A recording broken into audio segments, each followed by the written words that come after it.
Bonjour et bienvenue sur la chaîne Arvodia. Aujourd'hui, le 10 novembre 2021, une vidéo sur la configuration Nginx Symfony, les CSS et le cache HTTP. Mais avant, veuillez vous abonner si vous n'êtes pas déjà abonné et activer les notifications pour être à jour sur mes prochaines vidéos. Dans cette vidéo, on va parler sur la configuration de Nginx avec un projet Symfony. Et pour exemple, on va prendre le projet Webfony qui utilise le cache HTTP avec les fonctions render ESI et render include de Symfony. Mais vous pouvez aussi utiliser la configuration pour votre propre projet Symfony. Dans cette vidéo, on va pas parler de Varnish parce que parmi les principes de Webfony, c'est de ne pas ajouter trop de librairies. Et jusqu'à présent, il utilise uniquement 8 packages PHP et Varnish ne fait pas partie. Dans cette vidéo, on va pas parler aussi de la création d'un troisième serveur subdomaine uniquement pour les frames HTML. Donc, plus de sécurité. J'ai déjà préparé quelques ressources pour mieux vous documenter sur le sujet. Donc, sur le site de Nginx, dans ces ressources, vous trouverez la configuration pour Symfony. Sur le site de Wikidata, vous trouverez comment faire un self certificat. Et aussi configurer le HTTPS dans la doc de Nginx. Toujours dans la doc de Nginx, Content Caching. Et dans le blog de Nginx, un guide to caching with Nginx and Nginx Plus.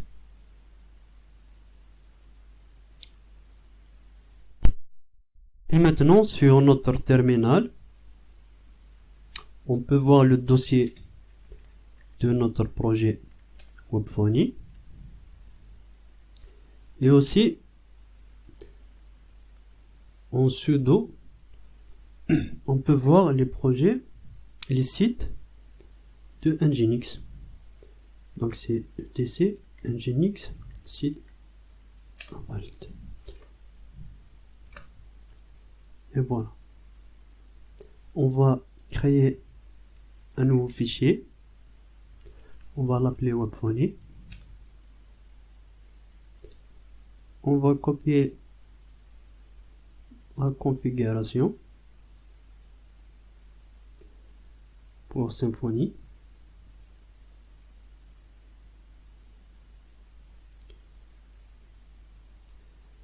Je vais supprimer la partie dev. On n'en a pas besoin. Je vais changer le domaine. Webfony.com.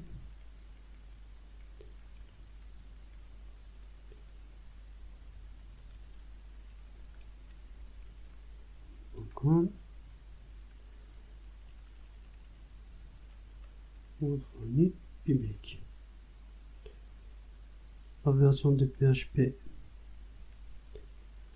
28.0.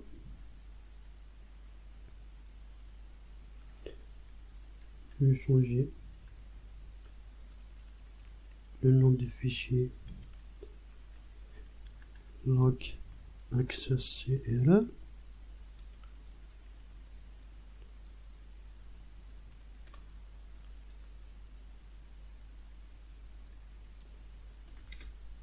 Je vais créer symbol like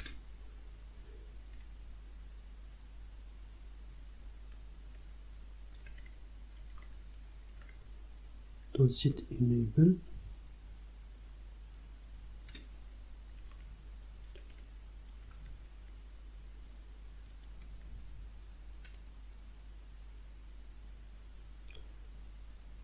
Je vais tester. Je vais ajouter un host.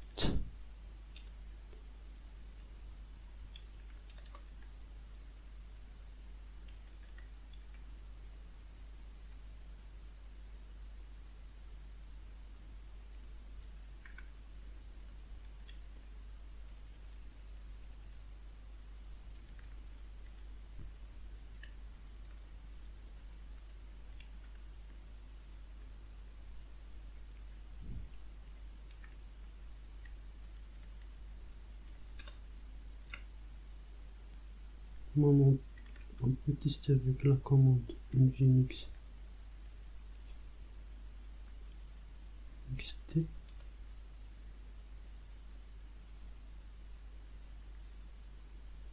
Donc on peut redémarrer. Système contrôle start nginx. Et voilà pour la première partie. On va passer à la création de SSL.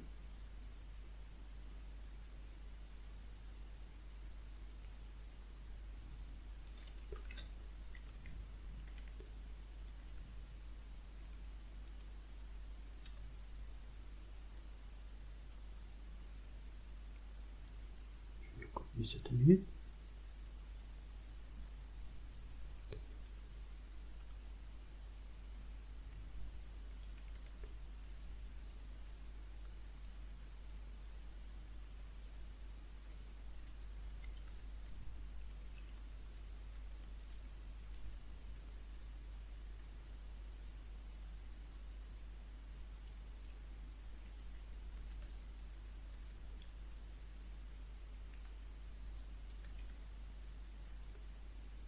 Je valide. Je vais entrer les informations.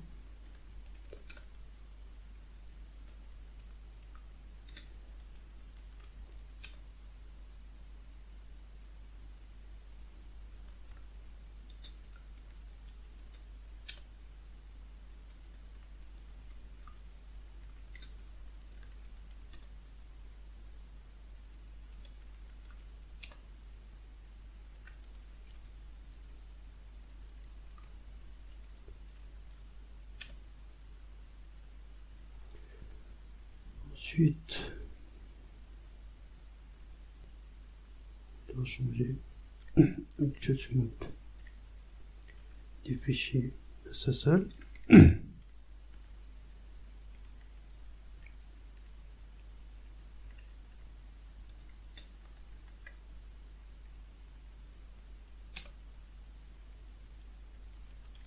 Et voilà.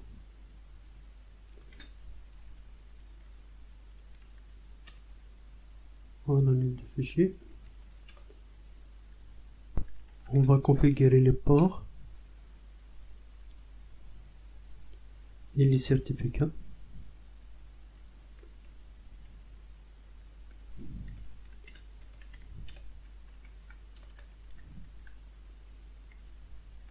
On va supprimer l'IP version 6, on n'a pas besoin. On va ajouter une autre adresse IP.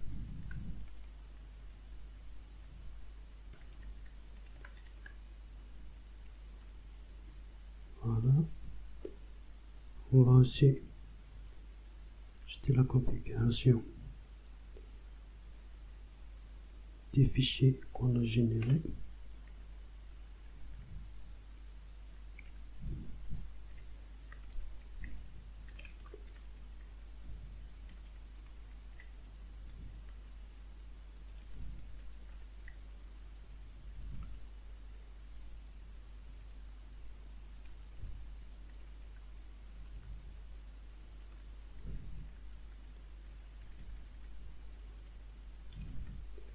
Et voilà.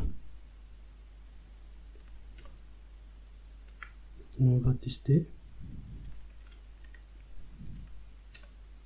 Et ça marche. Donc on peut redémarrer.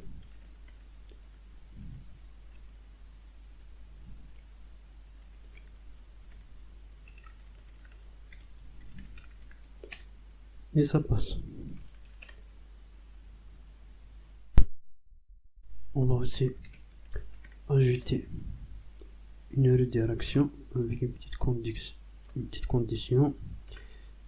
If on va tester le port,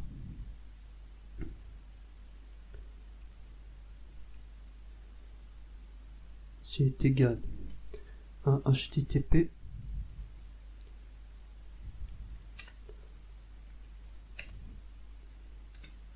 on va faire un retour code Z301 qui veut dire une redirection et on va le rediriger sur HTTPS.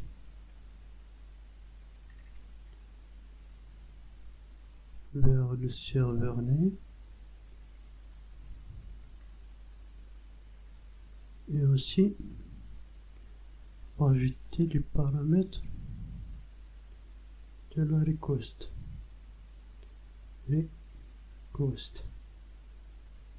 Paramètre URL. Normalement ça s'écrit comme ça. Voilà.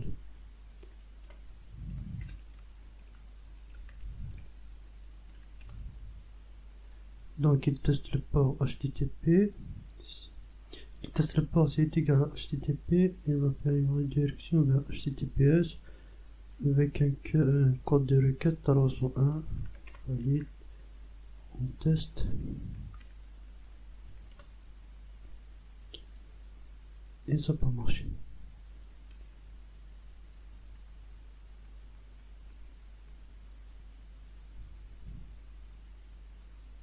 On ne connaît pas la directive. J'ai oublié les espaces.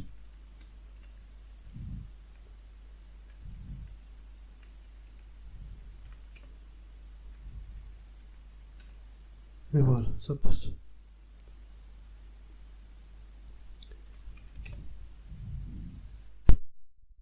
Et maintenant, installer rapidement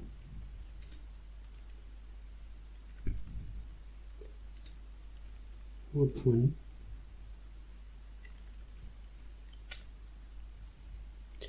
Je confirme par la suppression des anciennes données. Je choisis SQLite, le chemin de la base de données, désactiver l'envoi de mail. Je vais ajouter nom de domaine qu'on a créé.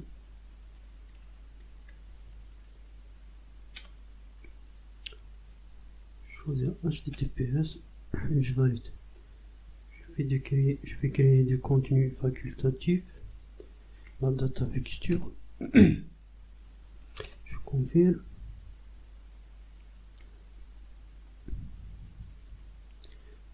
Moi actuellement je suis sur mon ancienne machine puisque mon ROG est tombé en panne et j'ai pas encore trouvé la pièce. Et mon ancienne machine c'est un E3 avec 4 Go de RAM. Donc on va laisser tourner jusqu'à à peu près 200 articles, puis on va l'arrêter et on va créer un nouveau compte super admin.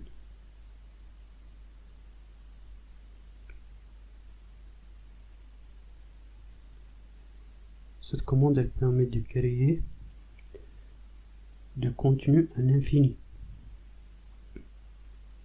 pour avoir du contenu sur notre projet. Donc on va l'arrêter à 180 200. Créer un nouveau utilisateur, admin, passe, email, voilà. Et comme notre machine, le Nginx n'a pas les autorisations pour utiliser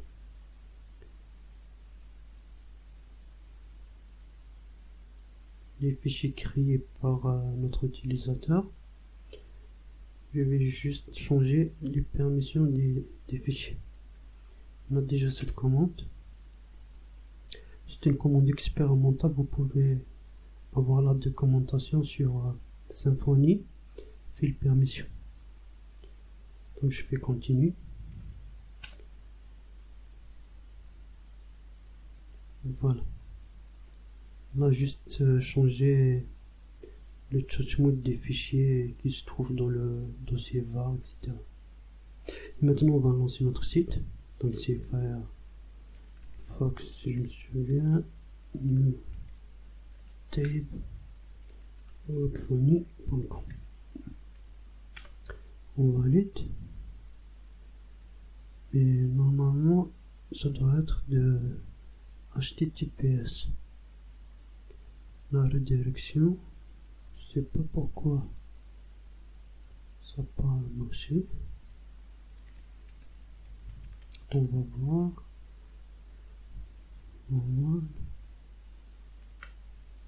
Peut-être j'ai oublié de démarrer. Donc système restart Nginx.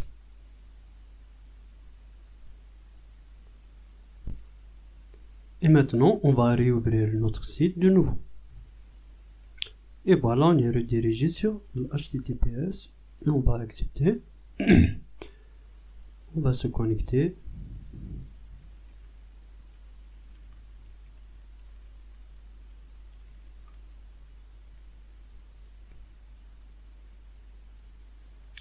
On va aller dans les paramètres de développement. On peut configurer le max age qui est injecté dans le header. On va les régler par exemple à 5. On va se garder. Je vais aller dans la page d'accueil. On va prendre le premier article parce que normalement cette partie, c'est une partie qui a du cache HTTP. Donc ce qu'on va faire, on va éditer cet article, on va ajouter new, fait un update, on réactualise, on voit que il n'a pas changé.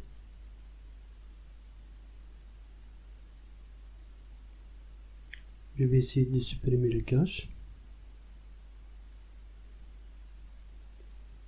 Je réactualise. Et elle a changé. Si je fais de nouveau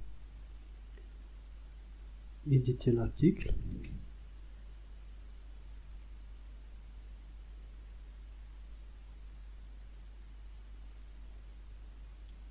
et je vais réactualiser, et il a changé de nouveau. Alors que normalement, on a réglé le cache en 5 minutes.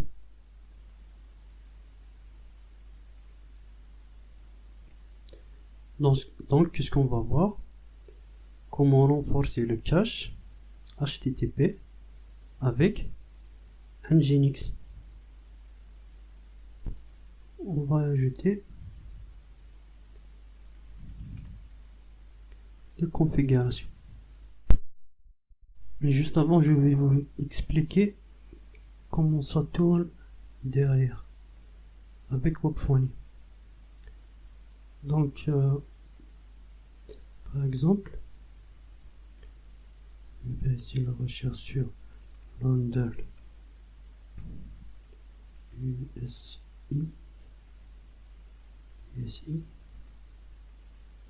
Par exemple, sur la page front, on teste si le cache HTTP est activé, on va faire un London USI, sinon un London normal.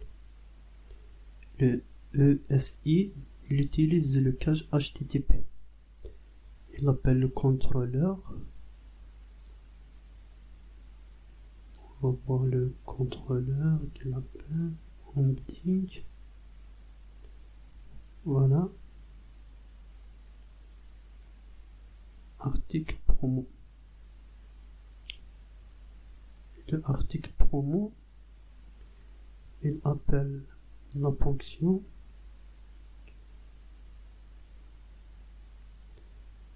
getCache responsive. La fonction getCache responsive, elle vérifie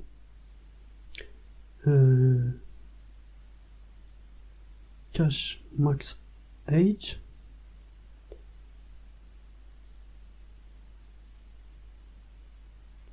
et si on n'a pas dans la configuration, on a une valeur par défaut qui est de 3600.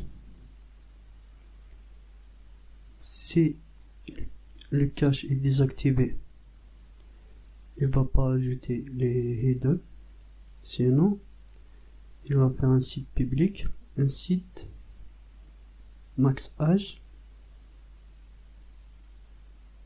qui récupère à partir de notre configuration qui est ici, donc à 5 minutes.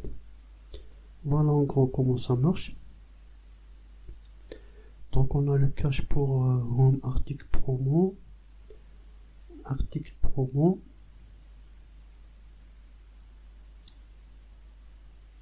il y a juste une différence de template,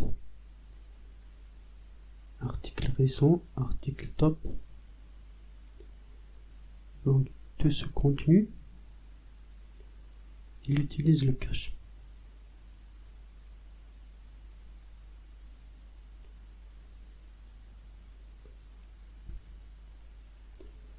Et maintenant, on va configurer le Nginx. Donc, on va aller dans notre fichier. On va copier cette partie.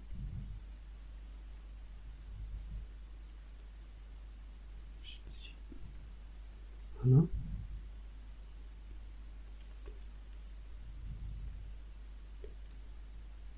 Je vais faire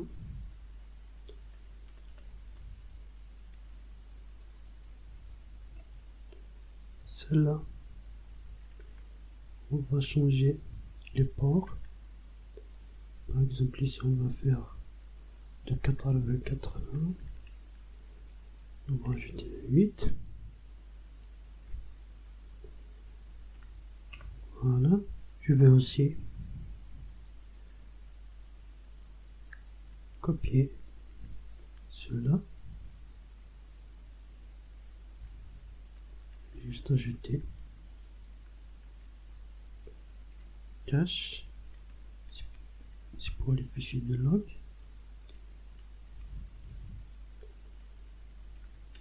Voilà.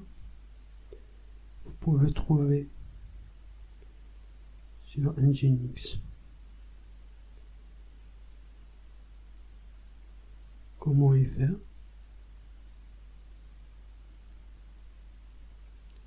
On a besoin de cette ligne.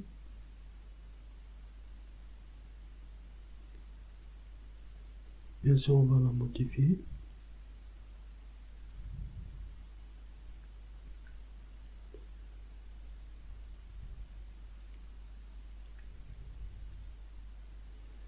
Et aussi, on a besoin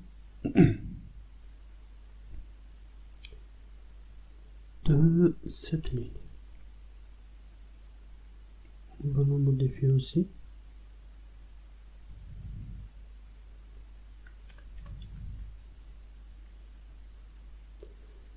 Donc le chemin c'est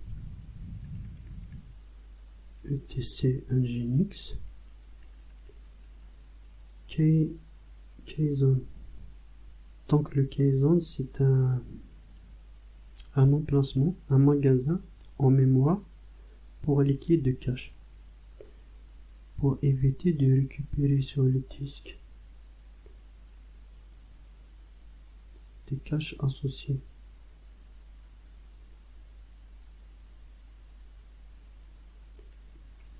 Pour éviter les conflits. Donc ce qu'on va faire, on va choisir web fourni. On marque ici 10, il va être ajouté web fourni pour créer On va faire webphony nginx. Nginx comme ça. Pour créer une clé. On va aussi ajouter une autre directive qui s'appelle les levels. On va faire égal 1 et 2. C'est le niveau des répertoires. La profondeur des répertoires dans le dossier cache. Il est recommandé de choisir 2 pour ne pas ralentir le dossier. On a quoi d'autre comme directive?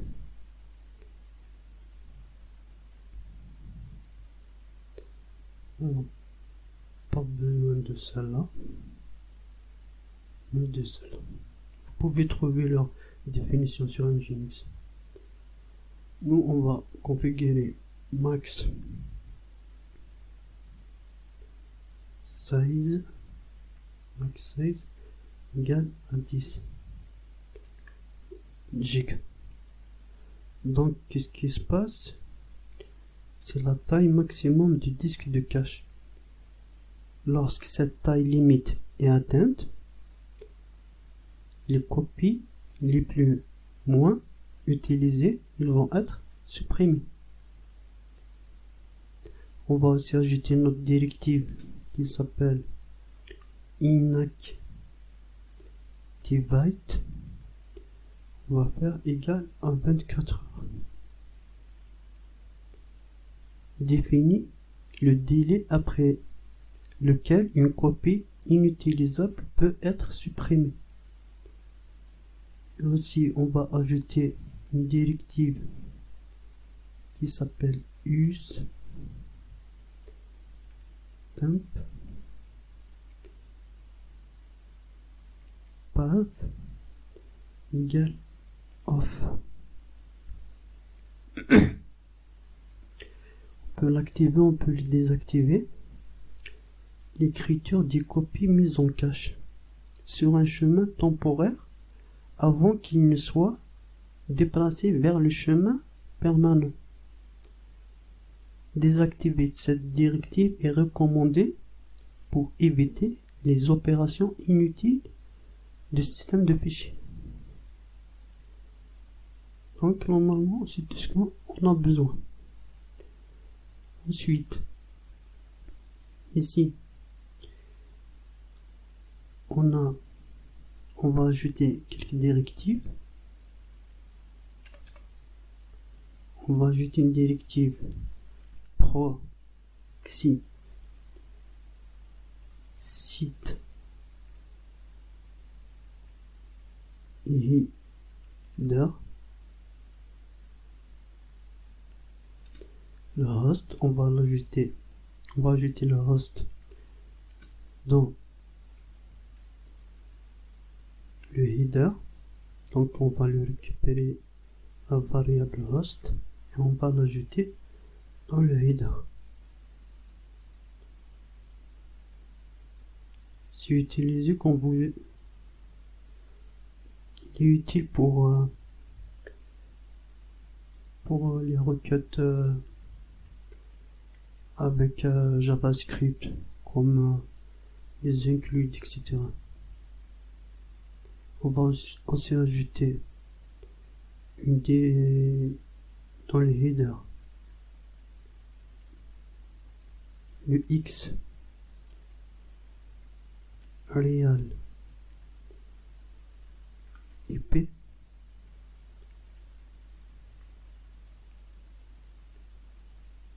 on va le récupérer avec la variable remote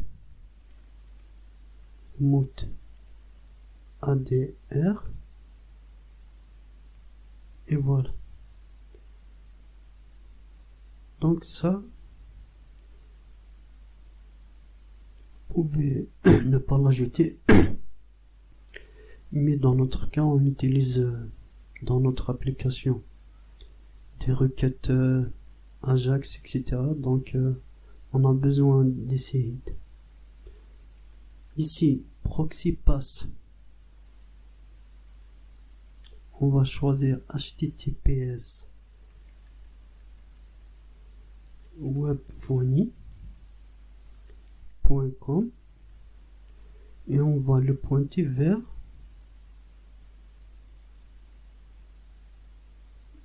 notre vrai serveur, parce que le premier c'est un serveur cache.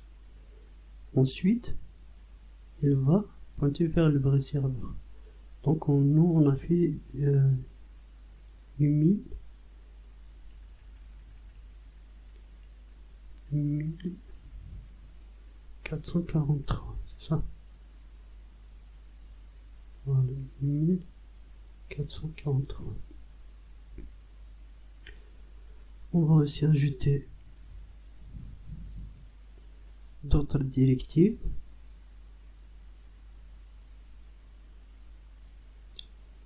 Donc le proxy pass, c'est l'adresse du serveur auquel nous aimerions transmettre les requêtes. Proxy cache, c'est la configuration, le nom de cache. On l'a créé ici. Donc c'est celui-là. webphony-nginx.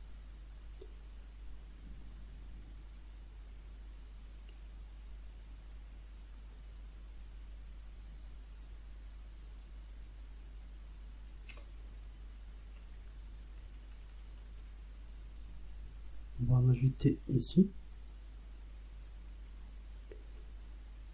Aussi on a besoin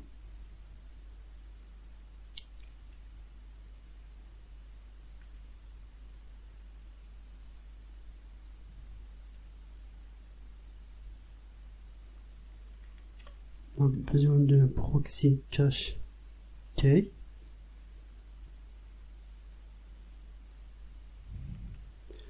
Nous on va utiliser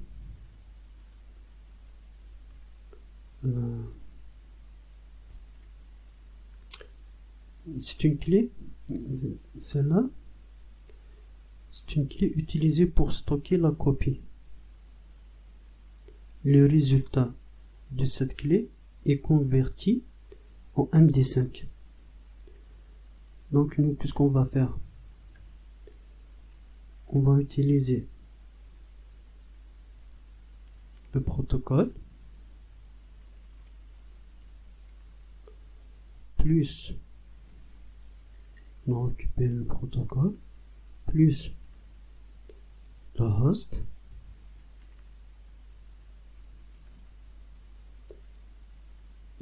et plus,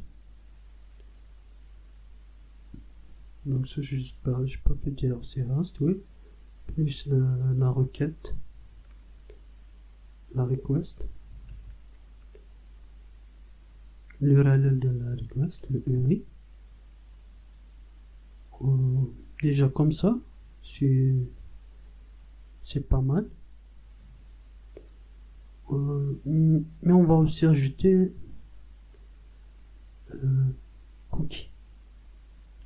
cookie user. Comme ça on va créer des caches pour chaque utilisateur.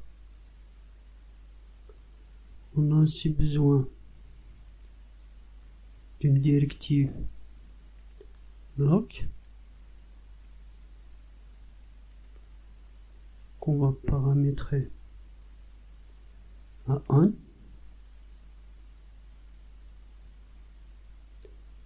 Avec proxy cache lock activé, si plusieurs clients demandent un fichier qui n'est pas à jour dans le cache, seule la première personne, la première requête est autorisée vers le serveur d'origine. Les demandes restantes, elles vont être en attente que cette demande soit satisfaite. Puis,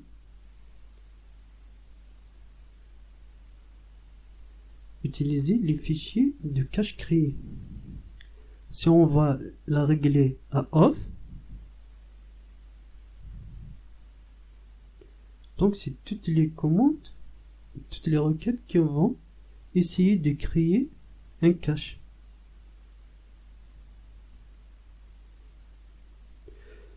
On va aussi ajouter une autre directive.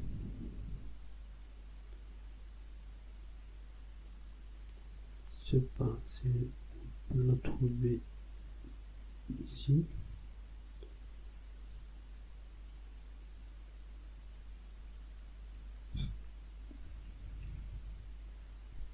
Voilà. Configurer l'utilisation d'une copie périmée. On a le update. On peut ajouter updating lorsque la copie est actualisée. Donc on va prendre cette directive.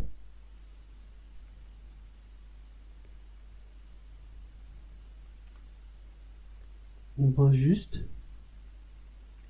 lui ajouter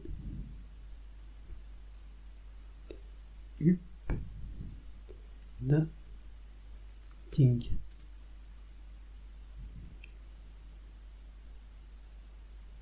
Voilà. Comme ça qu'on l'a copié actualisé.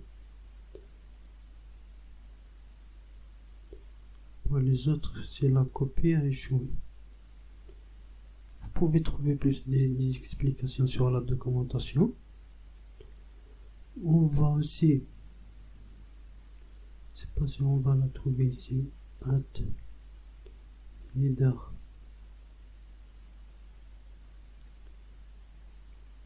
Pour ajouter un en-tête à la réponse HTTP. Par exemple, la valeur upstreaming cache statut qui pourrait être ajouté. Il y a des explications ici. Donc on va juste ajouter cette directive.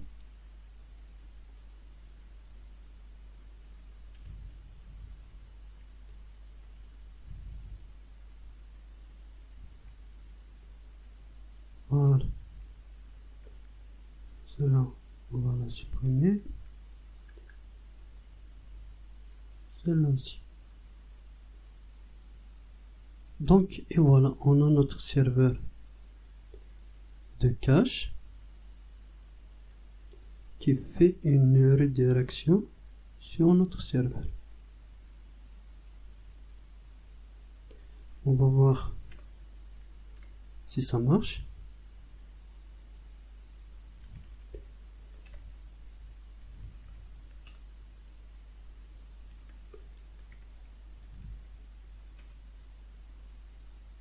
Et non.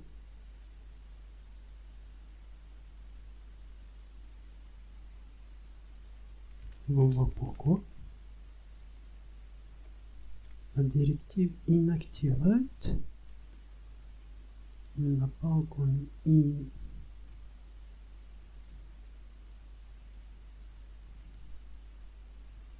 Donc c'est pas inactivate, c'est inactive. C'est comme ça.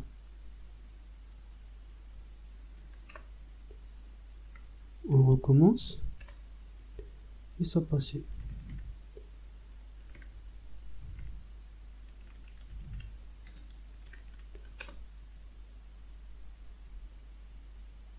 Et voilà, on a fini de configurer notre double serveur, un serveur cache qui pointe sur un autre serveur.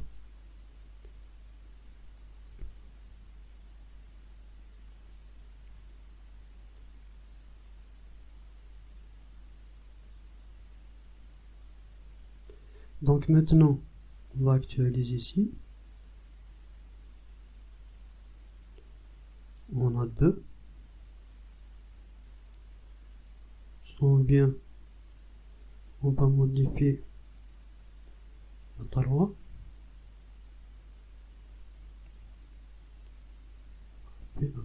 Update.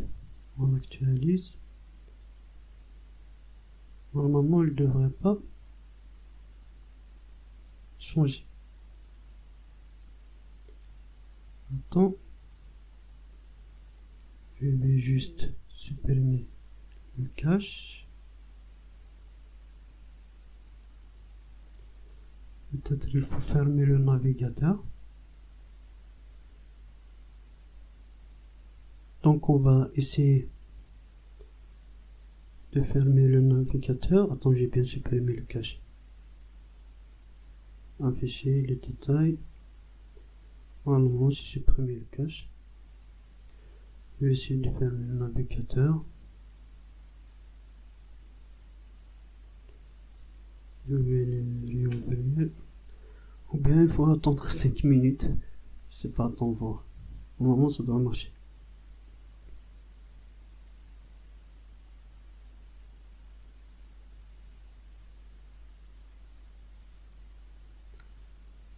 Attends, je vais vérifier une dernière fois les configurations.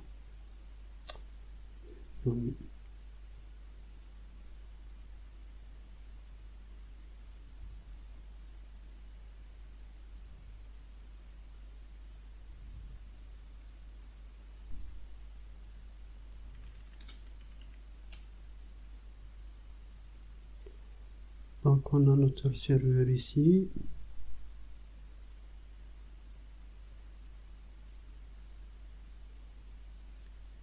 On a le deuxième serveur ici. Non, c'est bon, ça doit fonctionner.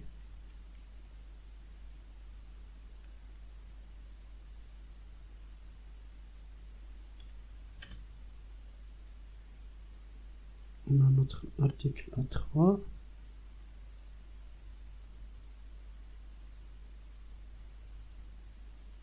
On va se connecter.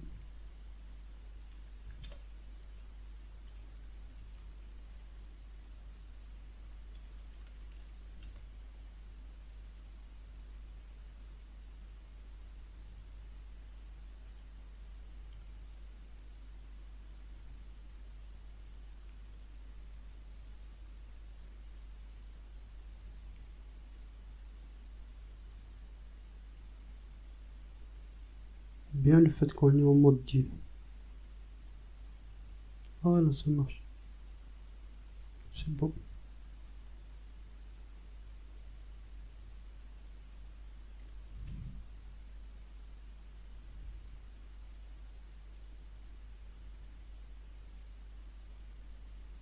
Donc ça n'a pas changé. Pour changer, il faut attendre 5 minutes. On va attendre 5 minutes, puis il va changer.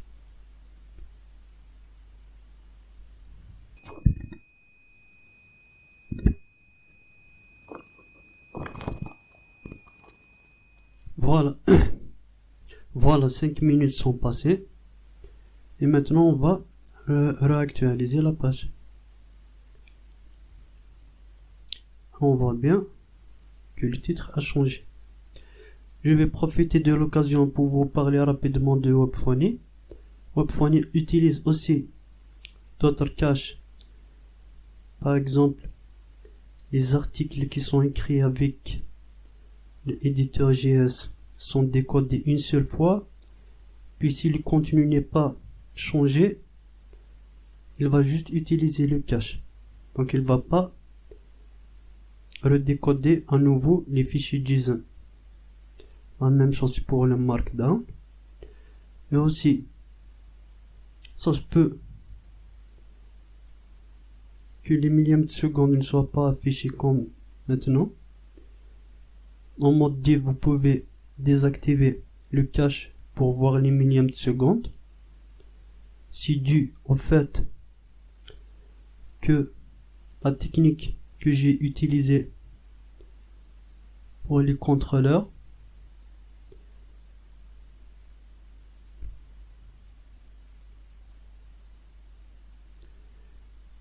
ne sont pas sur la même page. Normalement, c'est de là qu'il vient le problème. Donc en mode div, il suffit de venir dans les paramètres, développement et désactiver le cache et attendre 5 minutes normalement pour voir. Voilà, comme ici il n'est pas,